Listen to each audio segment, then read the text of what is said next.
What is good, Run It Back Nation? Welcome to Sixers Postgame Live on Run It Back Philly.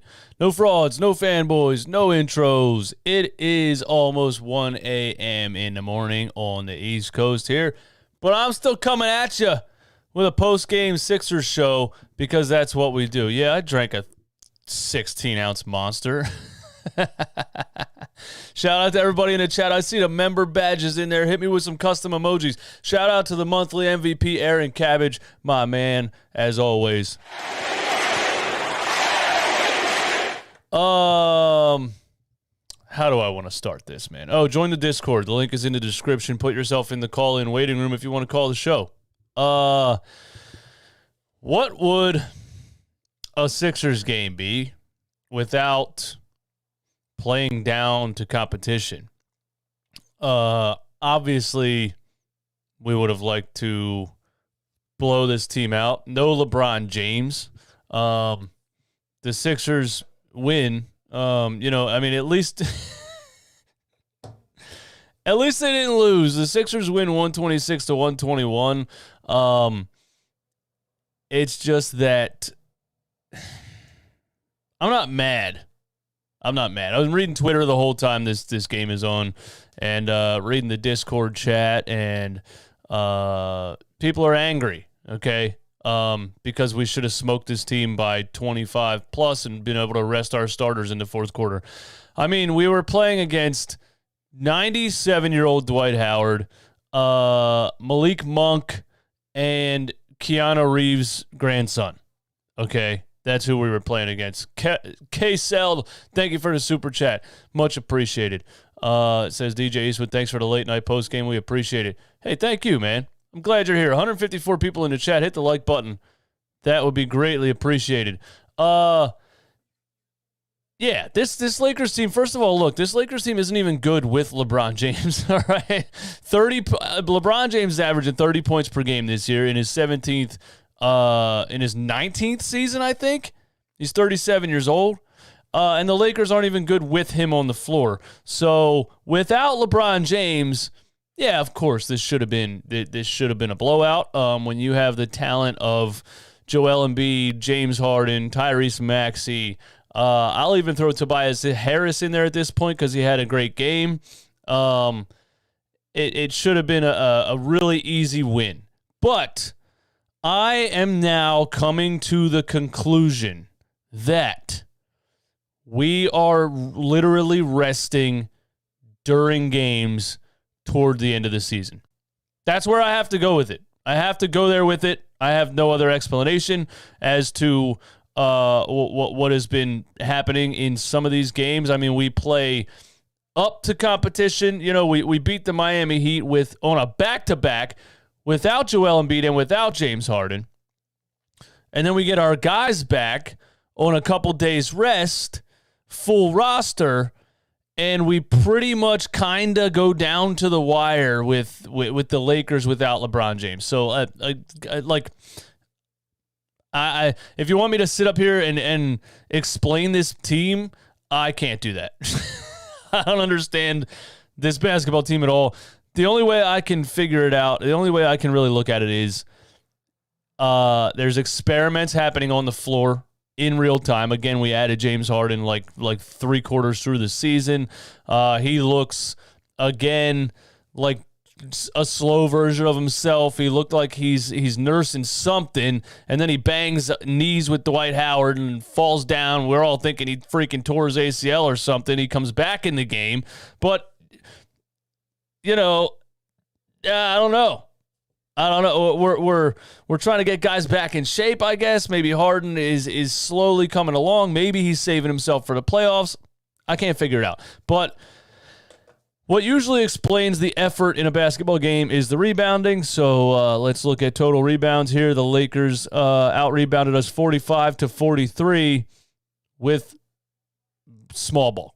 Like, think about that for a second. The Lakers, the only big guy they were playing in this entire game was Dwight Howard, and they out-rebounded us 45-43. So when's the last time the Sixers won a rebounding battle in a game? When's the last time we finished a basketball game with more rebounds than the other team? I want to know. I want to know. And of course, they had 11 offensive rebounds. And the one that really stood out to me was the one to Austin Reeves in the fourth quarter, down the stretch where we just absolutely did not box out at all. So, we showed an entire lack of effort in this basketball game, pretty much from start to finish, but we won because we have more talent. I don't know what this says for the playoffs. I don't know what this says for, the remainder of the season.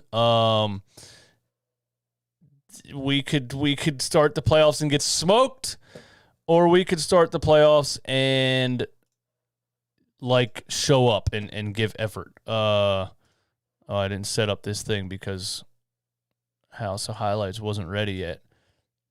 The House of Highlights was posting on YouTube pretty much as slow as the Sixers were playing in the fourth quarter. But yeah, I mean, this version of we could get this version of the team in the playoffs, or we could get the Miami Heat, the version of the team we got in the Miami Heat game, in the playoffs. I don't know. I don't know anymore. I don't know at all. Somebody help me. Somebody help me understand this team. First of all, LeBron James ducks Joel Embiid again. LeBron James has not played against the Philadelphia 76ers since he pushed Joel Embiid onto the floor in a cheap shot and hurt his back. Was that last season or at the beginning of this season? He hasn't played against us since that. So LeBron's ducking, and then he's sitting on the sideline, yelling at the ref, trying to control the game from the sideline. Come on, LeBron. Come on. You play, you're fully healthy. You're playing in pretty much every game the whole season. You're playing a lot of minutes for somebody that's 37 years old, and then the Sixers come around and you're like, I got a sore knee. So, LeBron ducks us. And around the Eastern Conference, just before this game came on, I'm seeing the Miami Heat, Jimmy Butler, Udonis Haslem, and Eric Spoelstra, the coach, all try to fight each other. So the Miami Heat are imploding in real time, so that's fun. And the Brooklyn Nets, with Kyrie Irving and Kevin Durant, lost to the Memphis Grizzlies without Ja Morant. So it was a pretty good night for us to watch other Eastern Conference teams lose and implode and try to fight each other.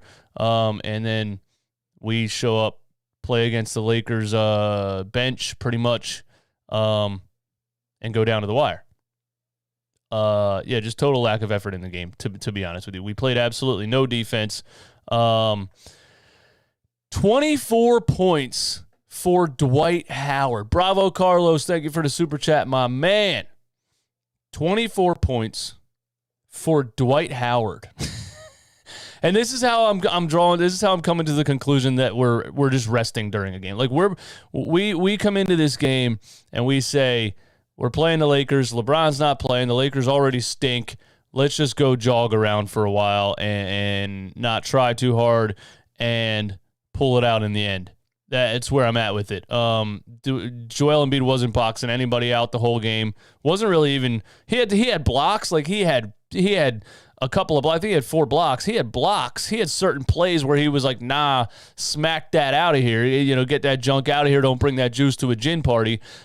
But, in the totality of the game, he wasn't really playing any defense. Nobody was really playing any defense. There's a play right there where he just swipes at Dwight Howard and gives him an and one. Dwight Howard. That's the one thing I can't get over about this game. We gave up 24 to Dwight Howard. That's the most points he's scored in a basketball game since November 2018. What are we doing here? We made Malik Monk look like the Kentucky version of himself. I remember Malik Monk when he played for Kentucky. He had a game against Duke where he had 47 points. De'Aaron Fox and Malik Monk were on the same team. I remember I was pretty high on him in that draft also, and he fell deep in the draft because, as you could see, well, not as you could see in this game, but overall he's not like a high-level NBA starter. He's a decent bench player. But in this game, of course, the 76ers made him look like a high-level NBA starter. He finishes the game with 23 points, 10 for 20 from the field, 3 for 9 from 3. So we gave up 24 to Dwight Howard. We made Malik Monk look like his Kentucky version of himself. We're giving up fourth-quarter offensive rebounds to Keanu Reeves' grandson, and Stanley Johnson, of all people. Another player that I remember watching in the 2016 college basketball season, right when we were about to draft Ben Simmons. I was watching Ben Simmons, I was watching Jaylen Brown, and I was watching Stanley Johnson. I thought Stanley Johnson was going to be a good NBA player. He ended up being, a journeyman role player. But against the Philadelphia 76ers, he scores 13 points in the first quarter. 13 points in the first quarter. I don't even have to look it up to know that's his highest scoring output in a single quarter in his career. So we give up a career high first quarter points to Stanley Johnson. We make Malik Monk look like the Kentucky version of himself, and we give up 24 points to Dwight Howard, the most he's scored since 2018. So, listen, we took the night off. That's where I'm at with it. I'm interested to see, what we'll look like tomorrow night. Hopefully, James Harden doesn't party too hard in L.A. tonight, but he is in L.A. Do you think James Harden's going to a hotel and going to sleep right now? No, we're in L.A. What do you think he did in Miami? He wasn't even on the bench for the Sixers, man. Against Miami. We were in Philly, but Bravo says, don't get it either. Guess this is who they are. It does seem like they just take plays off in sometimes quarters. It doesn't feel like they are trying to rest and just get through these games. I don't know. Yeah, I don't know either. But it is coming down to the end of the season, and I'm gonna look at I don't know. I'm going to look at the beginning of the season or midway through the season before the All-Star break and look at our rebounding totals and things like that and how much effort we were putting into games then versus now. I just feel like we're coasting right now. We're coasting to the playoffs. And a lot of people have a conspiracy theory that we don't even want to be the second seed because we might play the Brooklyn Nets in the first round. So people are thinking we're not even really trying to win some of these games. I don't know. Bravo, not surprised the drunk dude down the block that plays ball and the young boys could score at least 17 against the Sixers. Yeah, I agree with that. Brandon Drolls, thank you for becoming a member of the No Fraud Zone. Yeah, to me it just seems like we're taking games off, at least our starters, towards the end of the season, which would explain why we play a game against the Miami Heat without our starters and all of these bench guys who don't get any minutes because Doc Rivers doesn't believe in anybody, play their hearts out and give us, 20 from Shake Milton, like 18 from Korkmaz, the 29 from Tyrese Maxey. Not that Tyrese Maxey's a bench player, but Tyrese is a guy that's never going to take a game off, especially, at 21 years old and just the mentality that he has right now. I was interested to see in this game what Doc Rivers was going to do with the bench, and that's why I considered that there was a lot of experimenting going on during this game. That's why I just didn't take the game very serious. I'm going to be honest. Some of you guys that are upset, that are angry, that are irate, oh my God, how could the Sixers go down to the wire with the LeBron-less Lakers and on and on and on, getting all angry about this game. I didn't really take this game very seriously. I think they took the night off. I think there was lack of effort. And I think Doc Rivers was experimenting more with lineups than he has been in recent games. It was weird to me that he played. So Shake Milton gets some solid second quarter minutes, and I really would have liked to see a better game from Shake. I think he only had 3 points. The Miami game, he just looked like his couple years ago very confident Shake Milton that would give us 15, 18, 20 off the bench.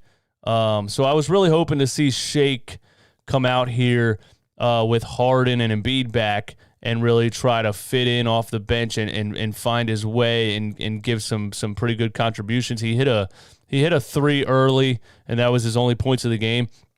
But Doc Rivers went out here and said, these guys played great against the Miami Heat. I'm gonna give these guys a chance to show me that they can still ball, because you have to find players. You have to. There's outside of these guys, there's no other options as far as the bench goes. And when you go playoffs, maybe you go 8-man rotation, which it seems like Doc Rivers is probably going to try to do, even though Embiid and Harden look tired right now. He has to, who are the three guys going to be? It's going to be George Niang, I think, obviously. He was 3 for 3 from 3 in the first quarter. So, Niang was showing up for us in the first quarter. So it's going to be Niang. I think it's going to be, unfortunately, DeAndre Jordan as the backup center, and probably Shake Milton, because you have to have a second ball handler. You just have to. You have to have a third ball handler. I mean, if you're playing Maxey and Harden in the starting lineup together, you have to have a third ball handler, and Shake Milton is your only option. Is it Korkmaz? Is it Shake? I don't know. If Korkmaz could be some version of himself as far as like a 3-point sniper off the bench, that would be nice too. But it'll just be interesting to see what Doc Rivers does when the playoffs start. Tyrese Maxey steps up again in the fourth quarter. Again, I'm at a loss for words for this kid, man. The fact that he's on the floor with two NBA superstars, two proven NBA superstars. The fact that Tyrese Maxey at 21 years old is on the floor with two proven NBA superstars in the fourth quarter, and he's calling for the ball, and he's calling for screens, and he's saying, "It's my time. It's my time. It's my time. Give me the ball. It's my time." I love it so much. Is Tyrese Maxey the closer on this team? Is Tyrese Maxey the closer? I don't know, but I'm really enjoying his confidence level for sure. Calling for the ball in the fourth quarter, and the high scoop off the glass, Allen Iverson-esque, reminds me of AI every single time he does it. Right there, throws a crazy alley-oop to Tobias Harris, who had 2 dunks in this game, which is insane for Tobias Harris. And then Maxey comes around a screen in the fourth and hits a big 3 when we were giving up easy points to the Lakers.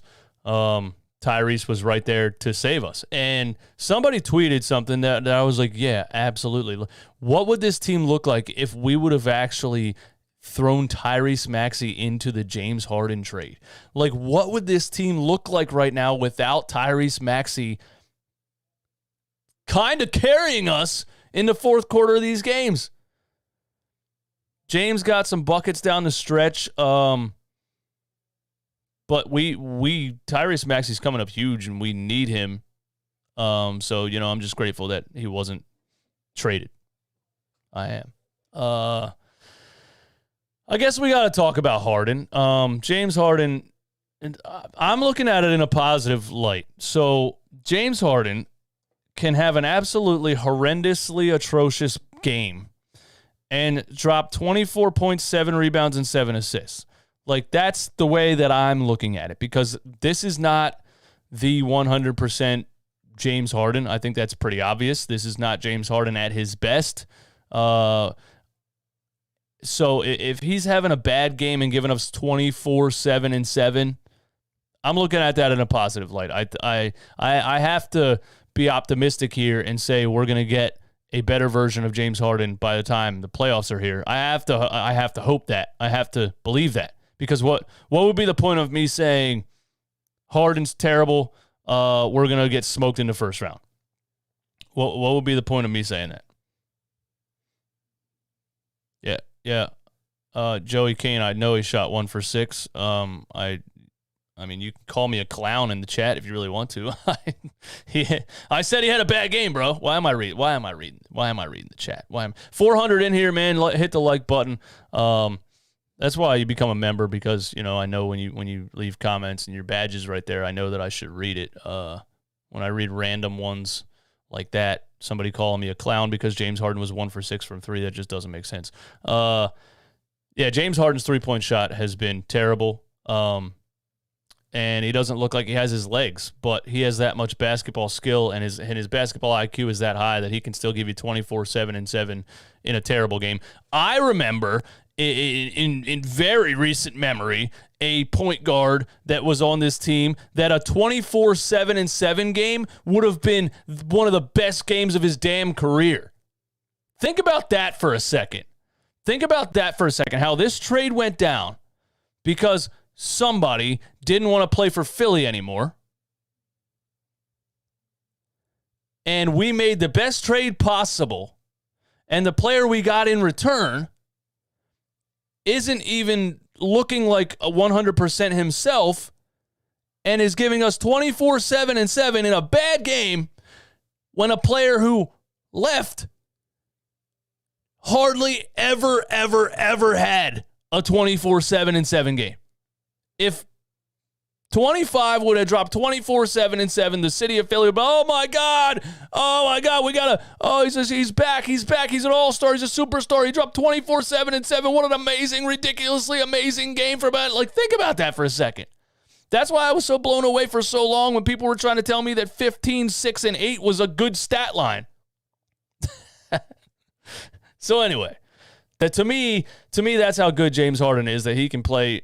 He can have I don't know, his legs aren't there. I don't know if he's still nursing the hamstring or what, but when you absolutely can't buy a 3-point shot, to me that tells me that you don't have your legs. Your legs aren't there. So, maybe he needs to keep working at conditioning, or maybe he needs to keep working at whatever he's doing with the hamstring, or but I would say I'm not worried about James Harden. I don't know. What do you guys think? In the chat, everybody in the chat, yes or no?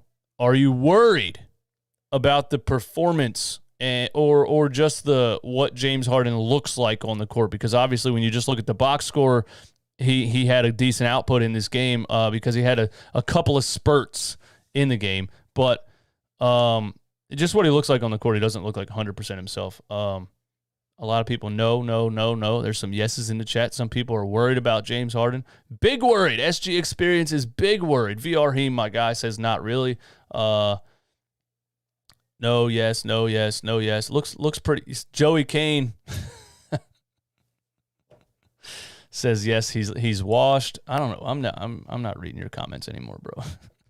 That's a fair opinion, but you called me a clown a couple minutes ago, so I shouldn't have given you more airtime. But I would say that I'm not really worried about James Harden. I'll take 24-7-7. I think, hopefully maybe the playoffs start, he gets his legs back and he starts. If he hits a couple threes here, he has a 30-point game. Think about that. You know what I mean? If he goes 2 for 6, he has 27. If he goes 3 for 6, maybe 3 for 8, he has 30. He has 37-7.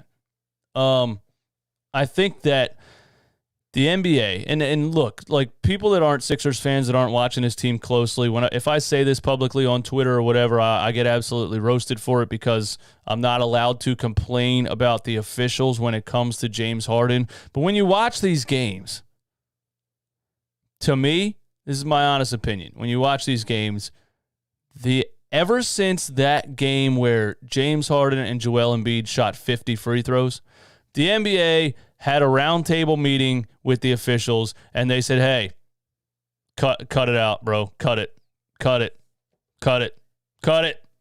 We can't have, these are the two best foul drawers in the league on the same team. The NBA had a roundtable meeting with their officials, and they said, cut it out. We can't have 50 free throws in a game. It's not good for the product. It's not good for the casual fan to watch. Nobody wants to watch people shoot free throws all game. And the refs were like, well, what are we supposed to do? They're really, really good at drawing fouls. What are we? And the NBA said, stop calling it. Stop calling it. That's the solution to these two guys who are amazing at baiting defenders into fouling them. Stop calling it. And that's exactly what's happening. That is exactly what's happening, bro. Watch it. Watch the plays closely. The referees are literally just not calling it. They're saying, you're going to have to put the ball in the hoop. I'm not giving you the fouls. They're not. There's a play where Dwight Howard just hacks him across both arms on the 3-point line. Not that it was a shot. I think he was trying to pass the ball, but it ends up being a steal. He just bear hugs him. Harden's like, what the fuck? No call. The play where he bangs his knee, gets sandwiched between two different players. I mean, come on. Come on, man. There's so many plays that are obvious that the refs are just like, nah, bro. Nah. And I've said it before, from a business standpoint, I don't know. I'm not saying the NBA shouldn't do what they're doing right now, but I think that's actually what's happening because they don't want 50 free throws in a basketball game. So I like the fact that the referees swallowed their whistles from Harden months ago. They did, but not when he came to Philly. We had 4 straight games, and the 4th game, him and Joel Embiid had 50 free throws combined, and ever since then, they've definitely swallowed the whistle. But I like that Harden adjusted. He has to adjust to it. You know what I mean? So then he starts, there's a couple drives that he had in the 3rd, maybe the 4th, where he just uses his body and says, okay, they're not going to give me this is what I like. They're not going to give me the foul. I got to put the ball in the hoop. And he's big and strong. So there's drives where, he doesn't have the explosion that he had in 2018-19, at least what he looks like right now, but he's still has a big, strong body, center of gravity, and has the basketball IQ to know how to finish over people. And he just kind of drives the lane real slow, like old man game, but uses his shoulder and just knocks people the hell out of the way and finishes. So, if he's going to give us buckets like that, that little like old man game, use your strength and just finish over smaller guys, he still gives you 24, 7, and 7. The positive outlook here is that we're going to get maybe a more energized looking version of James Harden once the playoffs start. And Joel Embiid especially is someone that's obviously, to me, resting towards the end of the season. He's not going hard every single play.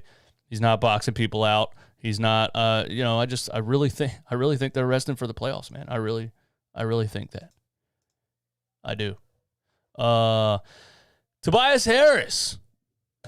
Tobias Harris gives you 20 points in 36 minutes, 8 for 15, 2 for 5 from 3, 7 rebounds, which tells me he was given some effort down there. He was actually going at people, seeking out physicality and giving you effort. 5 assists for Tobias Harris is crazy. I don't know how often he finishes a game with 5 assists, but good game for Tobias Harris. And look at the starting stat line. Joel Embiid 30, of course, because he just gets 30 points with his eyes closed. Dwight Howard can't guard him. Dwight had 2 fouls early. Embiid was just giving him the double shimmy, dream shake, fade away, and every single thing that he had in his bag. And honestly, like the ESPN broadcast, Mark Jones even said they were coasting in this game and still dropped 30 and 10. Like, let's take that as a positive takeaway also. Joel Embiid is coasting in games, dropping 30 and 10 and 3 blocks.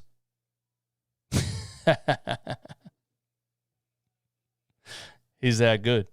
So, by the time the playoffs start, we might have a very, very, very good team, or they might look like this in the playoffs. I don't know. I can't give you the answer. Dante, thank you. Only 47 likes and 470 people. Yeah, man. Come on.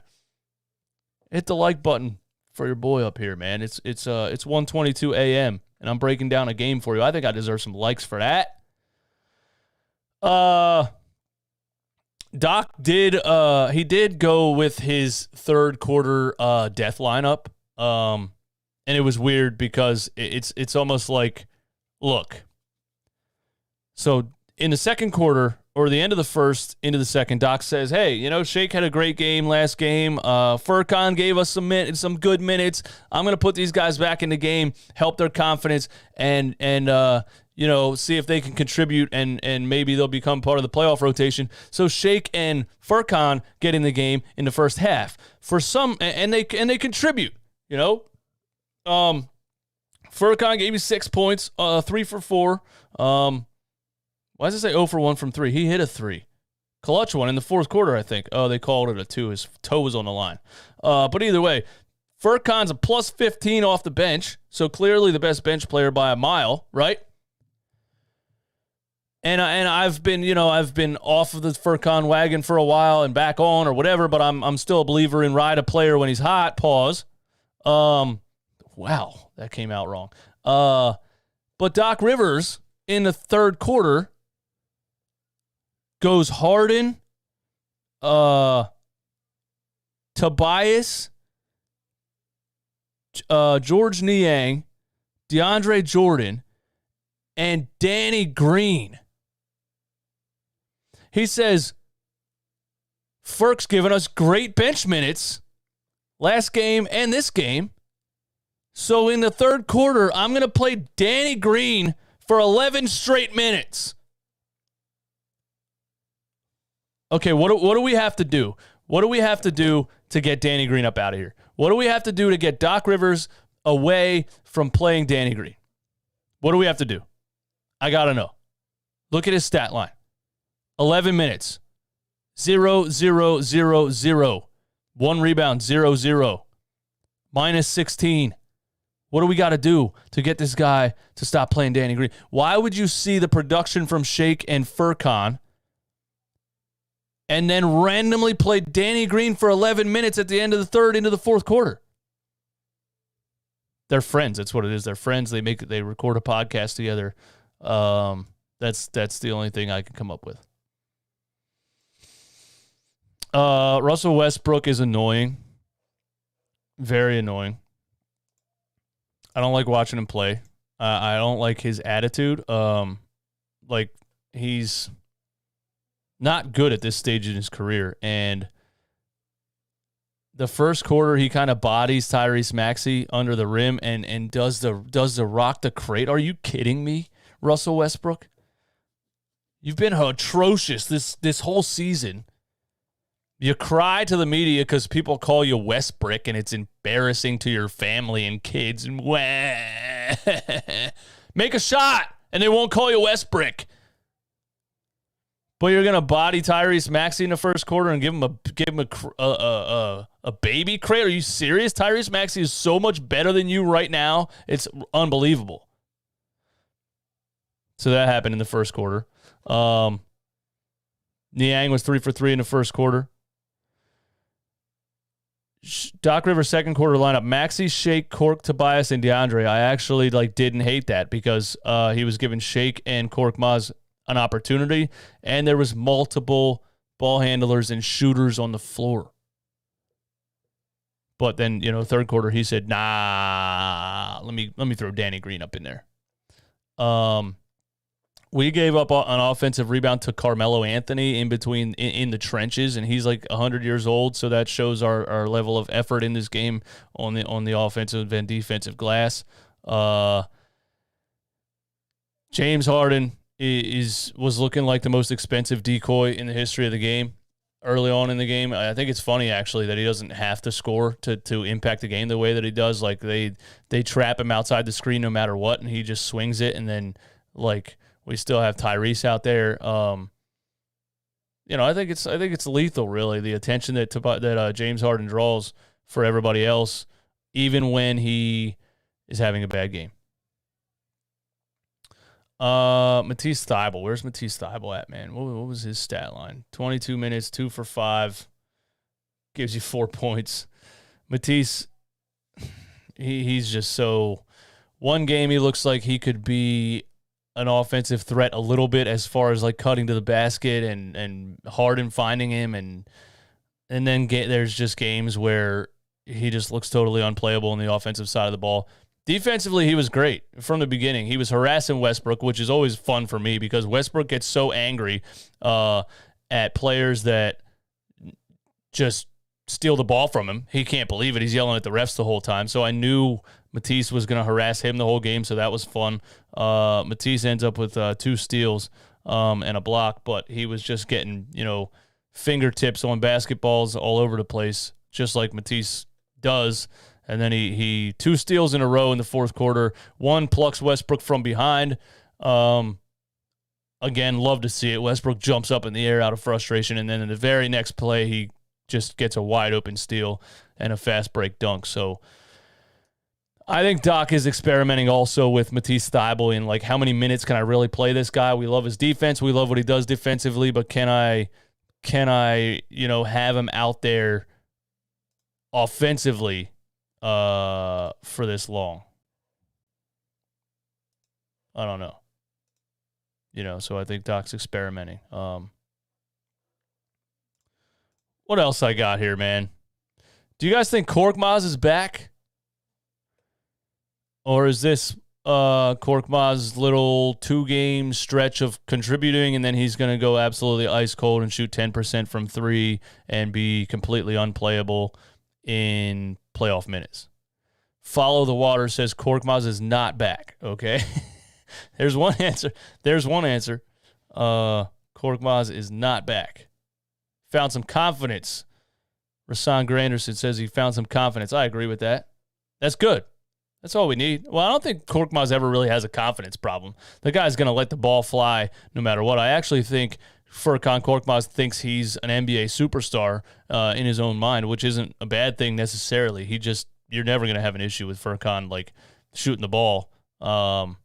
But, maybe he does lack confidence sometimes in his shot. I don't know. But I just know, sometimes he's a three-point sniper and sometimes he's horrible. Who knows? We'll have to see if he keeps getting minutes. I would really like, I'm sure we all would like to see a contributor off the bench, whether it's Shake Milton, whether it's Furkan Korkmaz. I think you're going to need one of those two guys to be a great version of themselves to go deep into the playoffs. And I think that's really all you do need. Down the fourth quarter, DeAndre Jordan actually gets an offensive rebound, comes down the other end, gets a nice like contested defensive rebound, and then catches an alley-oop from Harden and slams over like two people. So I was like, wow. Maybe DeAndre Jordan's finding a little bit of chemistry with these guys and, contributing, being a decent version of himself in his old age. I still, of course, think that Charles Bassey should be playing backup center. And I like that you're pointing that out in the chat. Follow the Water. Bassey looked great in that game versus Denver earlier in the year. Seems like Doc put that game film in the recycle bin and forgot about it. Yeah. It doesn't make sense. Like I show Charles Bassey's G League highlights on Instagram and stuff, and then people want to be like, well, it's just the G League. And I know that. But there's an NBA game where you can watch the film on Charles Bassey and watch what he's able to do defensively in rebounding, in guarding centers like Nikola Jokic, and then contributing on the offensive end. So I think Charles Bassey deserves it, but there's no point in sitting up here crying about it because Doc's not going to play him. So I think if you can get Shake Milton or Furkan to be a good version of themselves, and like just don't be negative. Like what do we say? Just be a 0 in the plus minus category as far as DeAndre Jordan. The backup center position, we just need you to be a 0. We just need you to not be a negative in the plus minus. We just need you to just be a 0. If we can get a Shaker Furkan and then a 0 from DeAndre Jordan, maybe we can go far in the playoffs. Who knows? Just don't be a negative. Just be a 0. That's all we're asking right now, man. That's all we're asking.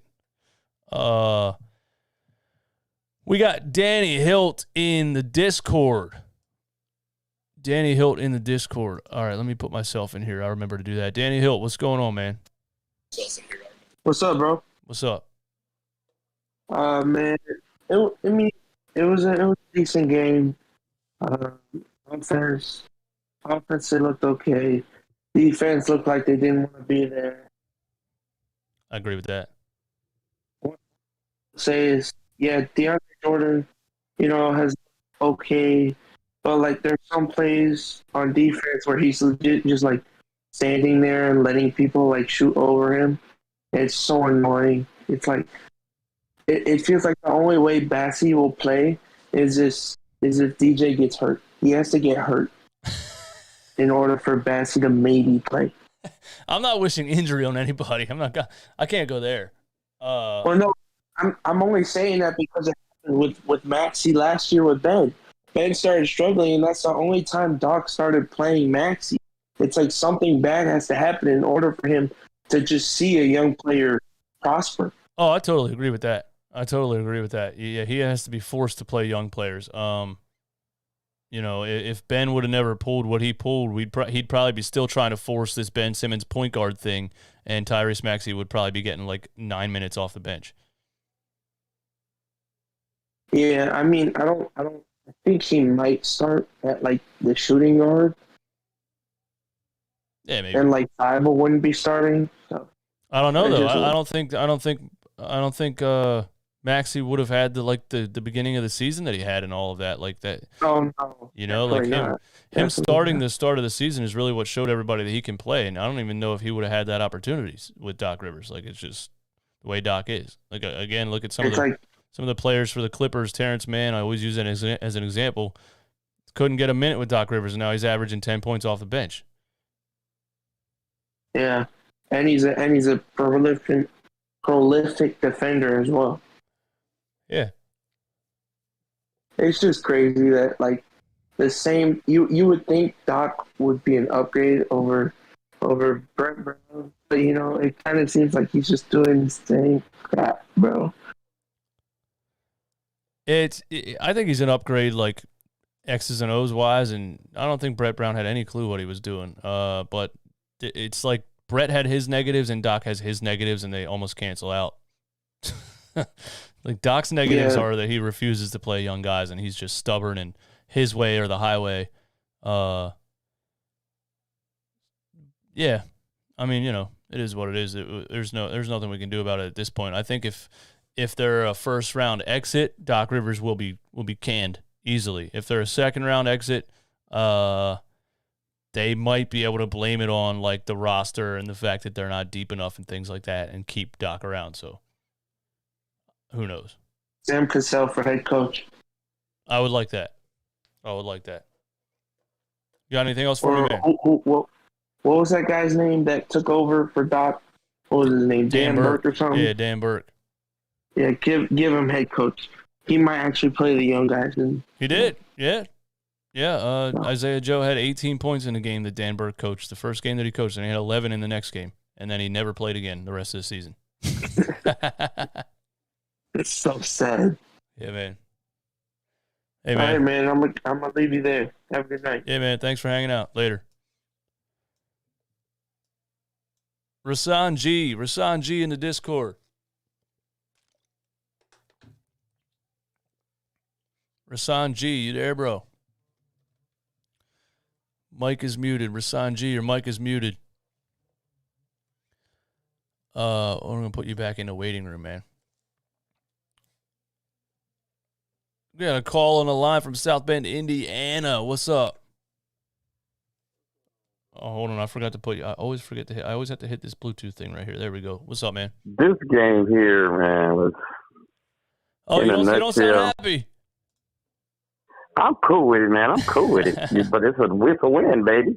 Can't be nothing but I'm cool with it, but they gave effort. And the thing with me is the Lakers came out and really tried to win this game. While the Lakers are like, hey, man. While the Sixers were like, hey, man, y'all know y'all ain't going to win this game. This game is over when it started. And Westbrook coming out there with that rock the baby in the first quarter when Maxey killed him the rest of the game. Right. Man, hey, man, go sit down somewhere. You passed the time, bro. It's time for these new dogs to take care of business. I know that was now, so just. I'm gonna tell you. I'm gonna tell you. Go ahead, bro. I'm sorry. That was annoying. Just the year that Westbrook's having for him to be like, oh, like he's too little to guard me or something like that. Like, no, he's not. It's the truth, bro. I mean, this is Maxey's second year, and you gonna rock the baby on him, and he's balling like this, and you having a year where you need to go home and cry in your mama's arms. Oh, mom, they're doing me wrong. Yeah, okay. They're calling me Westbrook. They should be. because he is Westbrook. See, he's read his own clippings. He said it's Wherever embarrassing. he goes, It's embarrassing he thinks it's disrespectful to his family. Well, you're disrespecting your family then. But here's the thing, dog. Westbrook, why Durant had to leave him. Oh, yeah. He simply thinks that because he brings the ball down, he has the right to shoot it first. Yeah, he does. They all know him. Why? Who cares how hard he plays? That's irrelevant. He plays a stupid basketball game.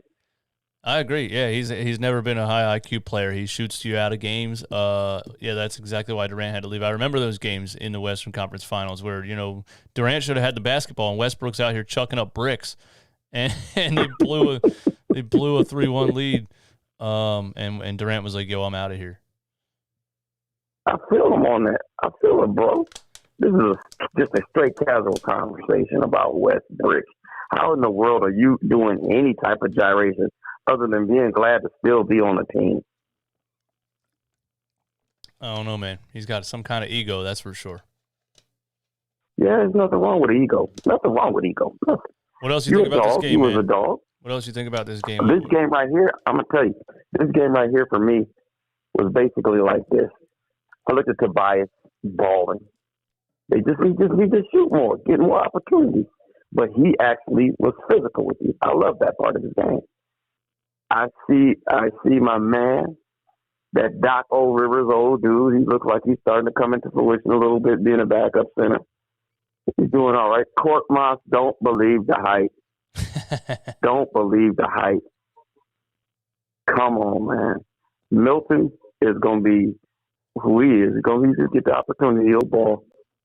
But as far as Maxey, hey, he's a budding superstar. But, you gave me a good clarification on Maxey. Even if we get old boys, they're talking about from Washington, Bill. Yeah. And if we get him, we still need to have Harden running the point because he's got that old man game. Yeah, for sure. Yeah, but this game right here, man, this was a beautiful game. Like you said, I watched my man get 30 points, 10 rebounds. Like,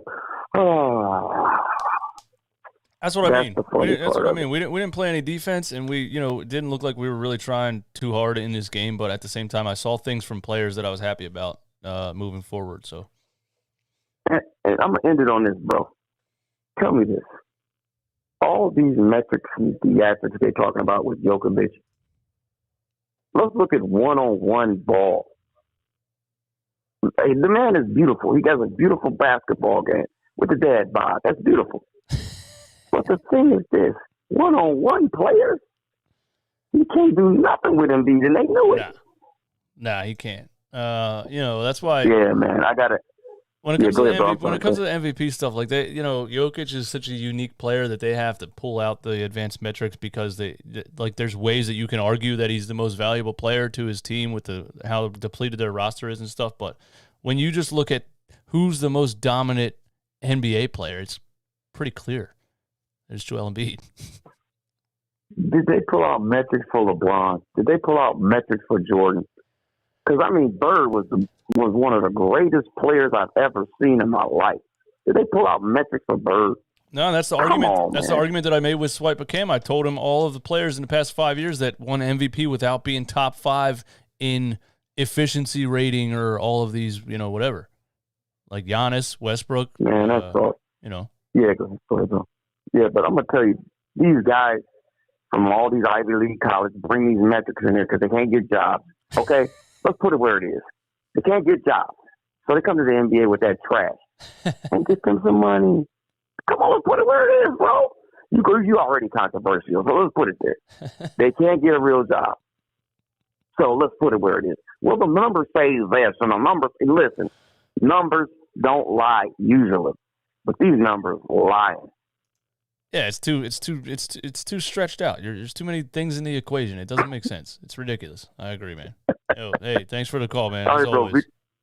It'll be good. All right, later. Jokovic. They're calling you out in the chat for saying Jokovic. I think that's a tennis player, man. VR Heem in the Discord. VR Heem, what's up? What's going on, DJ? What's up, man? I just have a few quick things. Overall, this game, I don't really care about it, but I do feel like over these next stretch of games, because I don't want to fall down too much, but I feel like we are just all playing at a chill, nice pace. You can definitely tell, especially with Embiid and Harden. But I do want to say this one thing about Harden, because I do see a lot of people worrying about Harden's shot or just his efficiency and in general with shooting. But I just wanted to bring up this point that the greatest shooter of all time, Stephen Curry, we all know this. He had a month, I think it was December, where he was going 1 for 9. He was dropping 9 points. I feel like once we get into the playoffs, James Harden is going to find his shot again. I feel like right now he's obviously in a slump, but I'm not worried about at all. He's going to find a shot. He's third in shooting all time. I mean, that's something that he's been doing his whole life. And I think people are overreacting with Harden. Let's say Harden doesn't even get his shot to where it should be or where I think it should be. He's still doing enough to where we still have a chance to win. Yeah. Oh, yeah, absolutely. I mean, yeah, the fact that he can finish a game at 24, 7, and 7 when shooting like that is a positive in my eyes. And I like that you pull out that Curry stat because I didn't. That's a great point, man. I wouldn't have even thought of that. Yeah, he had a stretch where they were showing his stat line, and it was just atrocious. Yeah, terrible. 10, 11, 12 games in a row where he was 1 for 18 and whatever else. Yeah, in the beginning of the season, or not beginning of the season, but when Harden first got traded over here, his shot was butter too. So it's one of those things where he's just in a slump right now, and I think as he gets more repetition or just gets his shots up and just understands how to play and maneuver around this team, I think it's going to open up the floor just even more. So right now, honestly, I do think even without Harden being at his peak, we can still win, but with Harden being at his very peak, I feel like we're gonna pretty much coast to the East. Yeah, that's what I mean, man. If he comes out of this slump a little bit, right around when the playoffs start, we could be very dangerous. And yeah, people have such short memories, man. People just need to go watch those first 4 games when Harden first came onto this team with Embiid. They were unbelievable together. And it looks different right now. And he's just struggling with his shot, and then he he doesn't want to shoot 20 shots when he's shooting like that, so then he starts being more passive and stuff. But yeah, I have hope that he'll get it back. Yeah, that and one more thing now, think about it. I was watching Thibault, and I used to be one of the people who was very heavy on the don't trade Thibault train. And I love Thibault. I still to this day love him, and I think he's a generational talent. But oh my God, there's so many opportunities where he's going up for a wide open layup, and I'm not 6 foot at all. I'm 5'9", and I swear to God I can make that layup. It's so bad sometimes.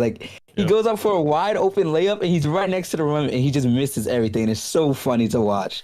Yeah, because he just instinctually doesn't know what to do. I think he doesn't realize his athleticism. That dude could probably dunk from the free throw line if he really tried to.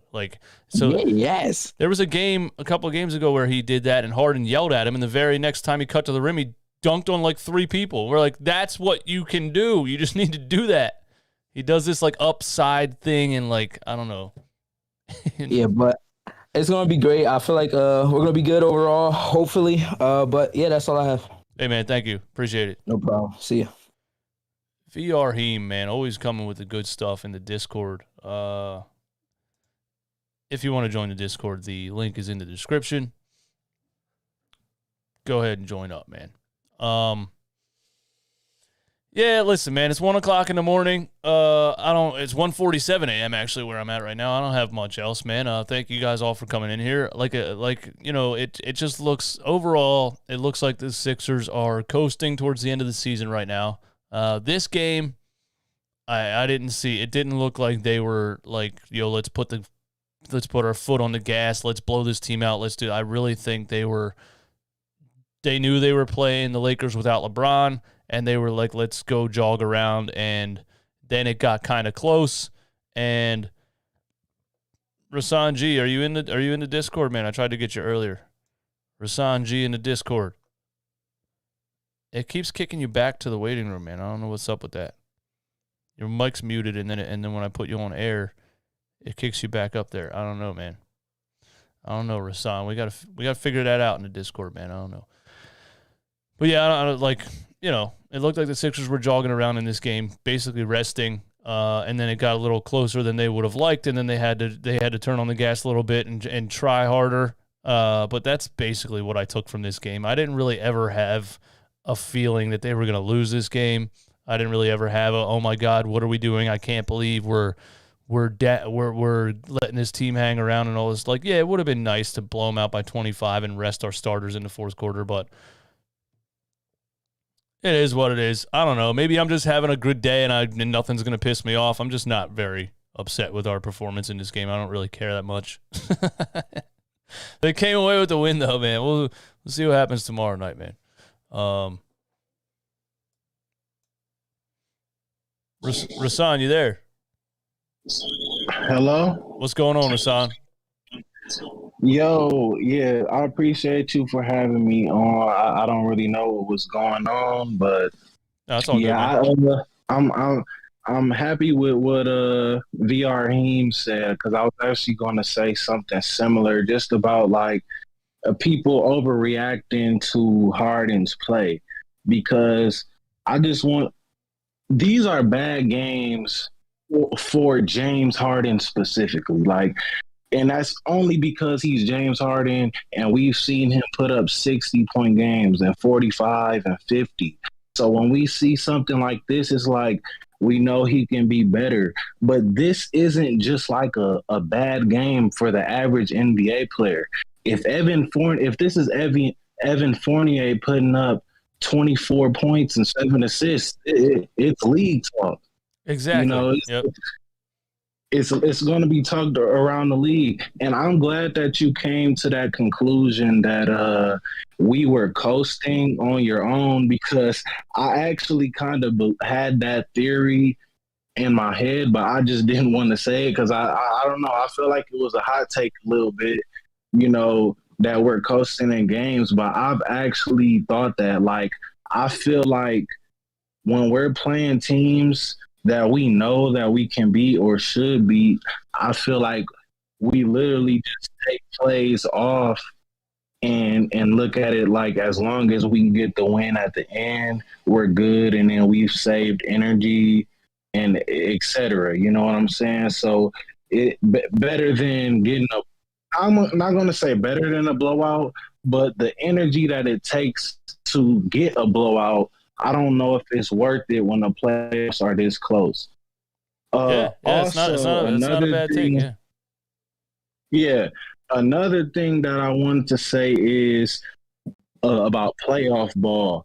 I think that a lot of people aren't realizing once the playoffs are coming, and I'm glad that you brought up that game when Harden and Embiid had the 50 free throws against the Knicks.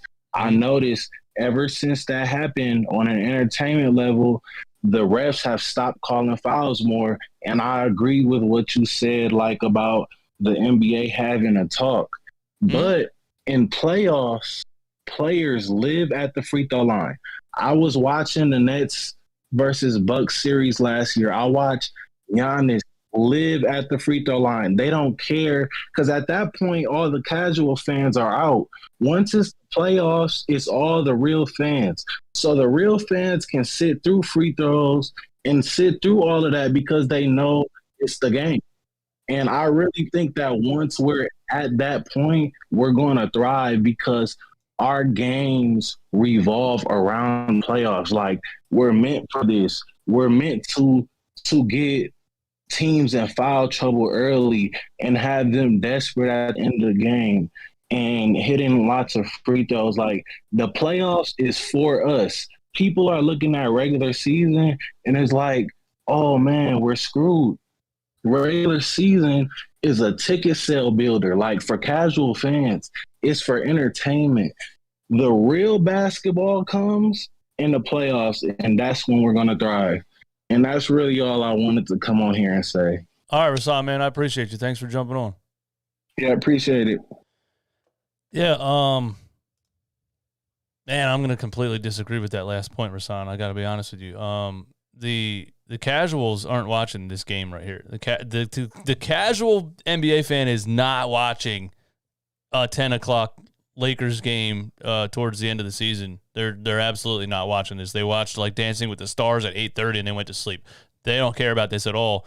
The casuals actually, like, most people tell me, yeah, I'll pay attention when the playoffs start. You know what I mean? I'll start paying attention when the playoffs start. I don't care about this. So to me, it's the complete opposite way around. The casuals start to tune in when the playoffs start. And also, I think it's always kind of been general knowledge that they call less fouls and they give you less, like, you know, ticky-tack touch fouls in the playoffs, and you really have to fight through more contact and play more physical and finish through contact in the playoffs. So, like, I would say, and James Harden specifically, historically has gotten calls in the regular season, and then the playoffs start and he doesn't get the calls at all, and he doesn't know what to do. So I wouldn't expect us to get more calls in the playoffs. I wouldn't expect us to have 50 free throw games in the playoffs.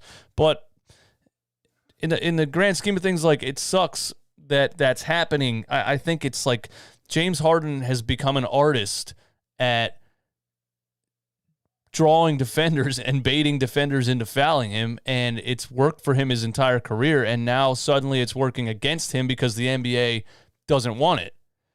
So, like, there's even some plays in the fourth quarter of this game where he drives and has to literally muscle his way through contact and finish, and there's just no call. There's no call at all. So it's getting to the point where James has to just literally play through physical contact every single time he drives to the rim. He's almost, this game especially, he's just never going to get a call unless you tackle him. And actually, he got tackled and still didn't get a call. So I don't know what to say, but I like, James has to adjust, and you just it's going to be, at least for him, because he's so good at drawing fouls, it's going to be pretty much a full contact game when he wants to go down into the paint. So, you know, that's where I'm at with that. It sucks that his greatness as far as, you know, outsmarting defenders is working against him right now, because the NBA has kind of no choice from an entertainment standpoint to just be like, let's just stop calling fouls. I don't know. That's what it looks like to me. That's what it looks like to me as far as the foul calls go with James Harden. But, you know, the Sixers coast. They take the night off and still beat the Lakers and Westbrook and Malik Monk and everybody 126-121. A lot of people are mad about their performance in this game. I just like, it's been several games now where it's becoming clear to me that they're literally resting and coasting as we get closer to the playoffs. So we'll see. You know, the goal is to have everyone healthy and at full strength when the games start to matter. So thank you all for tuning in, man. Everybody hit the like button on this post-game live stream. If you became a subscriber on this stream, thank you for that very much. Shout out to Aaron Cabbage, the MVP of the month, of course. Shout out to everybody in the Discord that called in. Shout out to people on the phones that called in. It is 1:57 a.m., and I got things to do in the morning. But I'm wide awake because I drank a Monster, so, you know, I don't know what I'm going to do. But thanks for coming through, man. You guys are the best. Run it back, nation. Peace.